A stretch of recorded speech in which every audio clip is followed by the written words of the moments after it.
The Death Note 2017 film. A shining example of Hollywood's knack for taking beloved anime classics and turning them into cinematic train wrecks. It's like they took a page out of the Death Note itself, except when they write heart attack on the page, it's not meant for the fictional victim, but for the audience who share a deep connection to the anime. First of all, let's talk about the differences between the anime and this abomination of a movie. In the anime, Light Yagami is a genius high school student with a god complex who meticulously plans each murder with the Death Note. In the 2017 film, he's just a whiny teenager who stumbles upon the Death Note and starts writing names without much thought. Speaking of Light, let's discuss the casting. In the anime, Light Yagami is a suave, calculated and cold-hearted character. In the film, we get Nat Wolf, who looks like he just stepped out of a boy band and can't decide whether he wants to be angsty or charming. It's as if they thought being brooding equates to depth, and they always think that girls are attracted to this demeanor. If you see a stoic-looking teenager who's always in the corner and keeps to himself, and keep in mind this is America where you can buy a gun at your local store,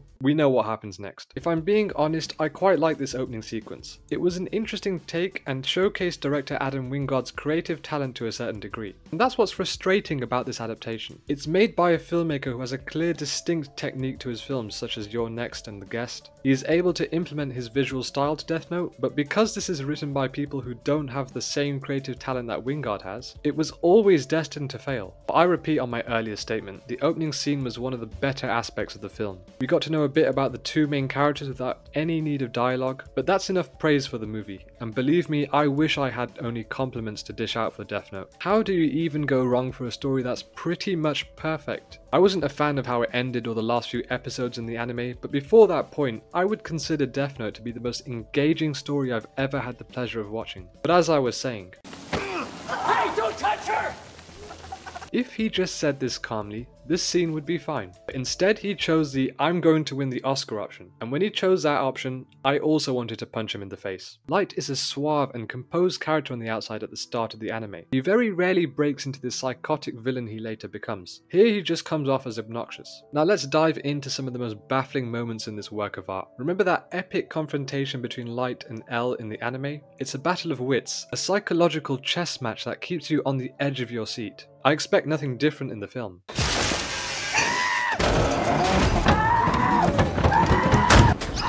I'm not sure who's at fault here. The director? The writer? The actor? I suppose it was a team effort, so I think Netflix should take full responsibility for the idiocy I just witnessed. Why are they making him scream in the most pathetic way imaginable? They made this whole scene a complete farce. In the anime, Light's first meeting with Ryuk is a tense and suspenseful moment. He's sitting in his dimly lit room, contemplating the Death Note he's just discovered, when suddenly, out of the darkness, a monstrous skeletal figure with glowing red eyes manifests before him. It's a genuinely creepy and unsettling moment that sets a tone for the series. And how does Ryuk make his grand entrance? Well, it's not with a dramatic descent from the shadows or an eerie aura of malevolence. In all honesty, it's not Ryuk's introduction that ruins this scene. The blame comes down to the ridiculous, over-the-top reaction from Light. In the anime, Ryuk's introduction serves as a pivotal moment, a glimpse into the dark and twisted world of Death Note. In the film, it's a cringe-inducing spectacle that leaves you wondering if you accidentally stumbled into a parody. I mean, whoever told Nat Wolf to react in this over-the-top way clearly knew the film was going to flop. And if that's not the case, then this is once again a prime example of how the filmmakers missed the mark when it came to capturing the essence of the original source material. So if you ever find yourself watching the 2017 Death Note film and you come across that hilariously goofy scene where Light and Ryuk first meet, just remember to keep your expectations as low as possible. So the first death scene pretty much sets a tone. They just wanted to put their own spin on the Death Note story, which is fine so long as you still contain the essence of the original material. Now you tell me if being decapitated by a ladder is what makes Death Note so memorable. Could the victim not have just died from being hit by a car? Why did it have to be something out of Final Destination? If that's what they were going for, then they have no respect for the manga and anime. They made a lot of changes from the anime. Here, Light's mother was killed by a murderer who got away with the crime. In the anime, both his parents are alive and well. He also has a younger sister in the anime, whereas he is an only child in the film. I didn't have a problem with these creative choices. It was really the pacing and absurd planning of each death that made this film such a chore to get through. All you had to do was just write heart attack as cause of death. Impaling yourself with a steak knife because a waiter slipped in a restaurant is so stupid to imagine. It defeats the purpose that made Death Note so sinister. And then there's Mia Sutton, Light's love interest. In the anime, Light's love life is practically non-existent because he's too busy playing God. But in the film, they decided to shoehorn in a love story to appeal to teenage audiences. And don't even get me started on how Mia goes from being a typical high school girl to a murderous psychopath in the blink of an eye. Where was the setup? Oh, she smokes, she must be a murderer. You'll find this kind of content in an anti-smoking campaign made by high school students. I just want to stress the fact that Light just so casually presented the death note to her. In a more realistic situation, any girl would know this guy is bad news and start walking the opposite direction. But for this movie to progress the way it did, that moment of logic was never going to happen. So Mia and Light team up to rid the world of criminals. This was an intriguing dynamic, seeing two people work together rather than just Light. I'm going to safely assume that Mia is loosely based on Misa, and I guess the film version shows what would happen if Light actually liked Misa and they both worked together. But in the film, Mia is quite similar to Light. They both think alike, and even their general demeanor is often the same. In the anime, Misa is a stark contrast to Light. Sure, she was extremely annoying, but that dynamic elevated the story and caused Light constant problems. Okay, let's discuss Elle's character. They absolutely butchered the look of Elle. He looked like he was going to plan a heist. It looked like he was the villain. And I'm not saying that because he's black. I'm not a racist. But he does look like a criminal.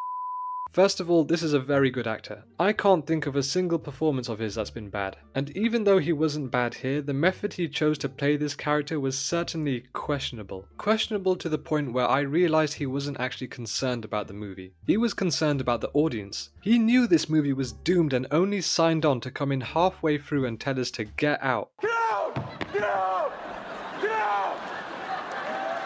I was supposed to get out, get as far away from this mess as possible. In the original anime and manga, Elle is a complex and enigmatic character. A brilliant detective who is as eccentric as he is brilliant. But in the 2017 film, Elle's character is transformed into a shadow of his former self, leaving fans of the source material cringing at the missed opportunities. Elle is depicted as a pale, disheveled and enigmatic figure with messy hair that obscures his face. In contrast, the film version of Elle is just the exact opposite, with the only equivalent trait being his addiction to sweets. They took the essence of Elle's character and replaced it with a hipster detective who spends more time on fashion than solving crimes. But it's not just the physical appearance that's off. Elle's demeanor and character depth are also dramatically altered. In the anime, Elle is emotionally detached, driven solely by his pursuit of justice and his rivalry with Light. He's willing to go to extreme lengths to catch Kira, and his mind is always several steps ahead. In the film, Elle is portrayed as emotionally volatile and even impulsive at times, which is a complete departure from his cool and calculated anime counterpart. This makes him come across as less of a brilliant detective and more like a moody teenager trying to solve a high school mystery. In the anime, Elle's past is shrouded in mystery, adding to his enigmatic allure. A lot of these deaths just don't come across as shocking. There's a scene in which 3 guys jump off a building and it looks like something from The Happening. It wasn't Kira who killed them, but it was the wind this whole time. The scene at the Ferris wheel is just ridiculous. The writers are just trying to find ways to up their next death like this is the grand epic finale. This movie is trying to be too big, but that level of ego is in fact their own downfall. They just thought of the most fantastical death scenarios in their head and instantly wrote it down without any reasoning. Let's talk about Mia and Light. It's like they took a perfectly fine recipe and decided to toss in some random ingredients that nobody asked for. Let's dive into this absurd storyline that had fans scratching their heads in disbelief. In the anime and manga, Mia, or Misa Amane, is a pop idol who worships Kira, Light's alter ego, and eventually obtains a death note of her own. Her infatuation with Light and her desire to help him achieve his goals adds complexity to the story. Now, in the Netflix movie, Mia takes the place of Misa Amane but is far from a faithful adaptation. Instead of being a pop idol, she's portrayed as a rebellious, edgy high school girl who seems to be on the mission to out Kira himself. She's manipulative, ruthless. It honestly wasn't a bad approach to the character.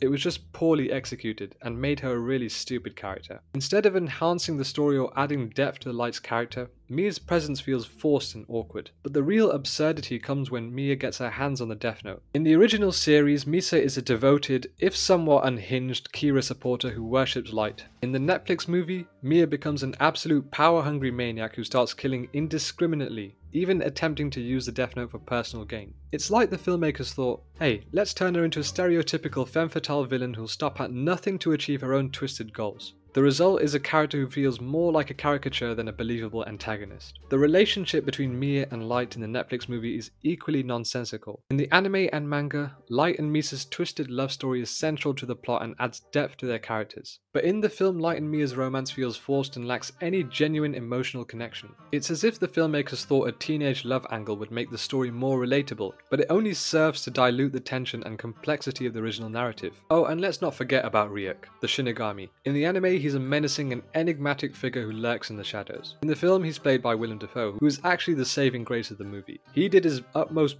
best with what he was given. However, he cannot save this sinking ship. The CGI for Riek is laughably bad, making him look like a reject from a Halloween store's clearance section. But it's not just Death Note that suffered at the hands of American filmmakers. The track record for live-action anime adaptation is, well, abysmal. From Dragon Ball Evolution to Ghost in the Shell, it's like Hollywood has a special talent for taking something great and turning it into a cringe-inducing mess. It's almost as if they're actively trying to alienate the very fanbase they're supposed to be appealing to. The Death Note movie is just one glaring example of how little research and understanding often goes into these projects. From casting choices that don't align with the source material to fundamental changes in character dynamics and plot lines, these adaptations tend to miss the mark, leaving fans frustrated and disappointed. It's clear that Hollywood often prioritizes marketability over faithfulness to the source material, resulting in a slew of adaptations that fall flat and fail to capture the essence of the original anime or manga. In short, it's a case of lost in translation that continues to haunt anime fans around the world. At the end, Light's dad, the great detective who claims to be extremely organized and up to date with everything,